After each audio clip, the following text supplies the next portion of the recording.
That morning, a woman had just stepped into the elevator. Right behind her, a man followed with a creepy smile on his face. He immediately hit the stop button, then started touching her inappropriately. The woman's name was Elena. She was not only his colleague, but also his secret lover. But today, Elena clearly wanted nothing more to do with this self-centered and arrogant man. She turned around and walked away without a word. Suddenly, the man's phone rang. His wife was on the line. She said there had been a massive violent outbreak in the streets. Just then, the lights above him flickered. The elevator jolted to a stop. It was stuck between two floors. The man's name was Claudio. He was the company's financial executive. He immediately called security and yelled at him. The guard promised to send help right away, but Claudio waited and waited. No one came. As a senior executive, his time was valuable, so he decided to take matters into his own hands. He used all his strength and finally managed to pry open the inner elevator doors, but the outer wall barely opened a small gap. Claudio stuck his head out and shouted for help, but the hallway, usually bustling with people, was completely empty. He tried to squeeze through the gap, but it was way too narrow. Just then, his wife called again. She said someone was banging wildly on their front door. Claudio told her to call the police, but she said the emergency line was constantly busy. Panicking, Claudio called his friend and begged him to go check on his family. Right after he hung up, he heard a loud commotion behind him. A group of people was running for their lives. Among them was Elena, the same woman who rejected him earlier. She was screaming for help, trying desperately to get into the elevator. But the next second, an unseen force dragged her away. The hallway went completely silent. Confused and terrified, Claudio leaned out again to take a closer look. Suddenly, two disfigured employees rushed at him, screeching like wild animals. Claudio froze in shock. He had no idea what was going on. Luckily, the two creatures were distracted by a sound down the hall and ran off in that direction. Just as Claudio was trying to calm down, his friend called back. He said the whole city was full of crazy people, and all the roads were jammed. Claudio quickly told him about what had happened in the elevator. His friend couldn't believe it. "Is this a zombie outbreak?" he asked. But before he could finish, Claudio heard a scream through the phone. It was clear. His friend was already gone. Claudio broke down in tears. He felt helpless, terrified, and alone. Suddenly, the speaker in the elevator crackled to life. It was the security's voice. Claudio grabbed the speaker like a lifeline and begged to be rescued immediately. The guard said a team had been sent and told Claudio to stay put. But before he could finish speaking, a horrifying scream rang out. Then, silence. Now Claudio was even more panicked. He realized something serious was happening outside. Just then, his wife called again. Claudio turned to answer the phone, but the next second, a hand suddenly reached out from behind. Claudio turned around in horror. It was Elena, the woman who had just been dragged away. But now, she was a mindless zombie. Claudio freaked out. He grabbed the handrail with all his strength and began stabbing her head again and again, until she finally stopped moving. Only then did Claudio realize he had just killed someone. He kept telling himself that she wasn't human anymore, just a soulless monster. But looking at that once familiar face, he couldn't help feeling creeped out. So he picked up the metal rod and pushed Elena's body into a dark corner, somewhere he couldn't see her. After cleaning up the mess, Claudio finally sat down and took a deep breath. But then he heard more noise outside. He picked up the metal rod and carefully moved toward the sound. To his surprise, it was the new intern from his company. Claudio struggled to remember her name. Then he softly called out to her. He wanted the two of them to work together and open the elevator door. But no matter how hard they tried, the door wouldn't budge. Suddenly, a loud screech came from nearby. The intern panicked. She tried to squeeze into the elevator to hide, but the gap was too small. In the end, she gave up and ran away by herself. Claudio cursed under his breath. The next moment, a zombie came charging at him. It clawed and snarled, trying to squeeze inside. Claudio hesitated. Should he fight back? Before he could decide, the zombie was suddenly knocked away. It was the intern. She had returned. She was holding a golf club, smashing the zombie like a total badass.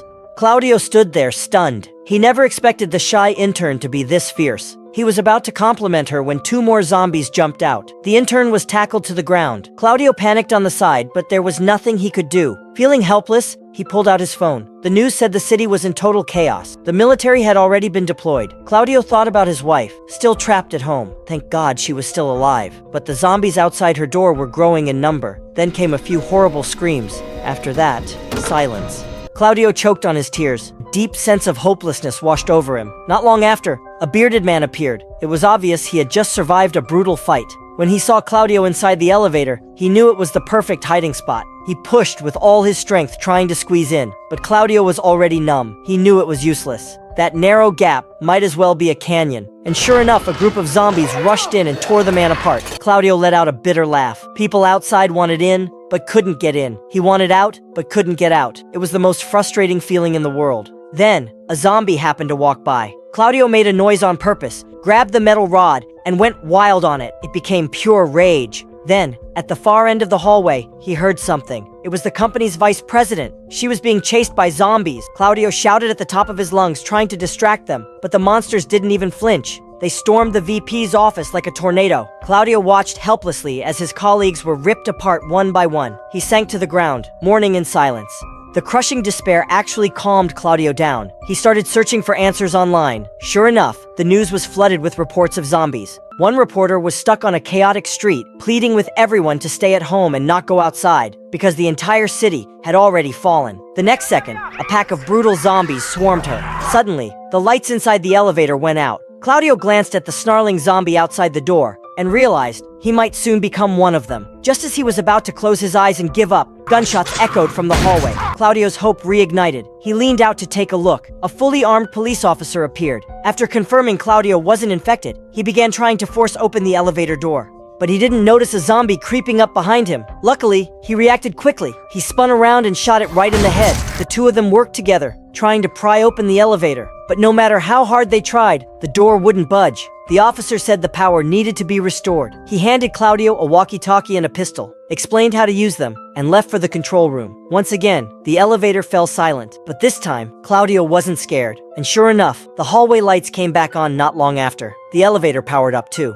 But the door still wouldn't open. He noticed a metal slider stuck in the track. He reached for it, but he wasn't tall enough. Suddenly, a zombie lunged at him. Claudio jumped back into the corner. He remembered the pistol the officer left behind. Clenching his jaw, he pulled the trigger, but it was his first time firing a gun. His aim was terrible. He took a breath to steady himself and fired again. This time, it hit the zombie right between the eyes, but the noise had attracted even more zombies. Claudio kept firing, one shot per zombie. Soon, all of them were down. He took a deep breath, then called the officer over the walkie-talkie, urging him to hurry back. The elevator entrance was clear for now. But then, the walkie-talkie crackled with the officer's panicked scream, followed by complete silence. Claudio realized the officer was probably dead too. His hope, once again, was shattered. Was he really going to die in this elevator? He checked the pistol. There were still a few bullets left. For a moment, Claudio considered ending it himself. He raised the gun to his head, but couldn't pull the trigger. Then, more zombies appeared outside the door. Their howls almost sounded like cruel laughter. Claudio decided to die to prove he wasn't a coward. Suddenly, he heard movement above the elevator. To his surprise, the officer wasn't dead. Claudio quickly pried open the ceiling panel and helped him back into the elevator. Seeing the zombies at the door, the officer raised his gun and fired multiple rounds.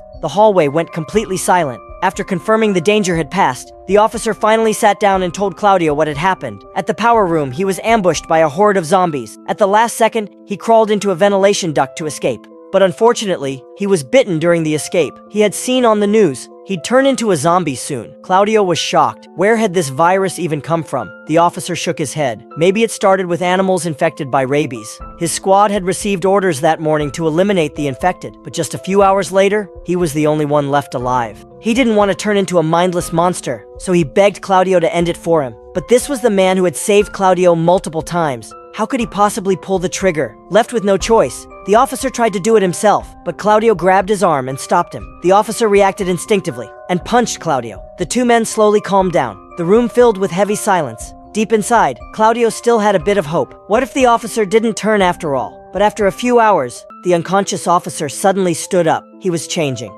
Claudio's hope vanished in an instant. He raised the pistol and pulled the trigger. The officer slowly fell to the ground. The gunshot echoed through the building. In the distance, zombies began rushing in from all directions. Claudio was out of bullets. He picked up the officer's shotgun, but he didn't expect the kickback. The recoil hit him hard, knocking him out cold. When he finally woke up, everything was quiet again. Suddenly, the phone rang. It was his wife. Claudio burst into tears. It was the first good news he'd had all day. She told him the rescue team had found her and taken her to a safe shelter. Claudio wanted to say more, but his phone died. Still, a spark of hope returned to his heart. He picked up a metal rod from the floor, jammed it deep into the elevator track, and twisted hard. The stuck slider popped loose. Finally, Claudio could open the elevator doors. Once he confirmed the gap was wide enough, he didn't hesitate. He climbed out. He stared at the mountain of bodies in front of him, many of them faces he once knew. Pushing down the fear in his chest, he moved forward with heavy steps. The company lobby wasn't any better. One zombie was still barely alive. Claudio didn't hesitate. He stomped it down with one strong kick. After 8 hours trapped in that elevator, he felt like a man reborn. Limping, Claudio made his way out of the building. The streets were filled with bodies, scattered in every direction. It looked like he was the last man alive in the whole city. He spotted a bottle of milk on the ground. Just as he picked it up, a zombie suddenly leapt out from the side. Claudio froze in panic. But before the zombie could touch him, a bullet flew straight into its skull. It was a sniper, a military one, stationed up high. Claudio was finally saved.